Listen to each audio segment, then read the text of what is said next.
សេចក្តីបំភ្លឺព័ត៌មានរដ្ឋបាលស្រុកអូក្រៀងសាន់ជ័យសូមគោរពជម្រាបជូនសាធារណជនឲ្យបានជ្រាបថាថ្មីនេះរដ្ឋបាលស្រុកអូក្រៀងសាន់ជ័យបានពិនិត្យឃើញថាមានគណនី Facebook ឈ្មោះអ៊ុនសុខីបានបង្ហោះព័ត៌មានស្ដីពីអាជ្ញាធរចុះដោះស្រាយប្រជាពលរដ្ឋចូលទន្ទ្រានយកដីនៅក្នុងទីតាំងក្រុមហ៊ុនសម្បទានដីសេដ្ឋកិច្ច Kamadeno Venture Cambodia Limited ដែលបានចុះបញ្ជីរួចក្រុមហ៊ុន Kamadeno Venture Cambodia Limited មានទីតាំងស្ថិតនៅក្នុងឃុំកោះខ្ញែស្រុកសម្បូរនិងឃុំក្បាលដំរីស្រុកអូក្រៀងសាន់ជ័យខេត្តក្រចេះទទួលបានគោលការណ៍វិនិយោគសចនតាមរយៈលិខិតលេខ1126ចុះថ្ងៃទី19ខែមីនាឆ្នាំ2009របស់ទីស្តីការគណៈរដ្ឋមន្ត្រីទីតាំងនោះបានចុះបញ្ជីដីជាឯកជនរបស់រដ្ឋរួចនៅថ្ងៃទី20ខែកញ្ញាឆ្នាំ2010លើទំហំផ្ទៃដី7450ហិកតាមានចំនួន28បានក្រុមហ៊ុនបានចុះកិច្ចសន្យាតាំងពីថ្ងៃទី13ខែវិច្ឆិកាឆ្នាំ2009ដើម្បីវិនិយោគដំណាំអំពៅជាមួយក្រសួងកសិកម្មរុក្ខាប្រមាញ់និងនេសាទក្រុមហ៊ុនបានបង់ថ្លៃសម្បទានជូនរដ្ឋជារៀងរាល់ឆ្នាំ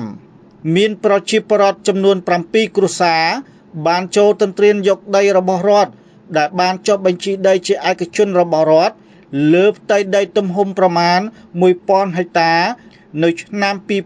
2021ដែលមានឈ្មោះថាម៉ាប់និងដុចសាគីជាមេខ្យល់នៅថ្ងៃទី25ខែមេសាឆ្នាំ2025រដ្ឋបាលស្រុកអូក្រៀងសាន់ជ័យនិងមន្ទីរកសិកម្មរុក្ខាប្រមាញ់និងនេសាទខេត្តក្រចេះបានចុះពន្យល់ណែនាំដល់ប្រជាពលរដ្ឋថាបងប្អូនប្រជាពលរដ្ឋកំពុងតែចូលទន្ទ្រានយកដីក្នុងទីតាំងដែលចុះបញ្ជីដីជាដីឯកជនរបស់រដ្ឋរួចការទន្ទ្រានយកដីក្នុងទីតាំងដីនេះ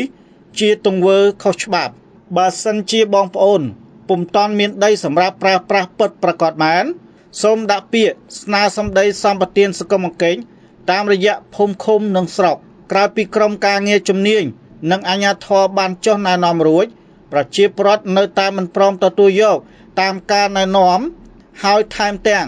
ថតវីដេអូនិយាយចោទប្រកាន់បំភ្លើសពីការពិតមកលើអាជ្ញាធរទៀតផងករណីនេះរដ្ឋបាលស្រុកអូក្រៀងសាន់ជ័យសូមធ្វើការបដិសេធទាំងស្រុងលើខ្លឹមសារវីដេអូក្នុងគណនី Facebook ឈ្មោះអ៊ុនសុខីអាស្រ័យដោយបានគោរពជម្រាបជូនខាងលើសូមសាធារណជនមេត្តាជ្រាបជាព័ត៌មានស្រុកអូក្រៀងសាន់ជ័យថ្ងៃទី30ខែមេសាឆ្នាំ2025ត្រារដ្ឋបាលស្រុកអូក្រៀងសាន់ជ័យ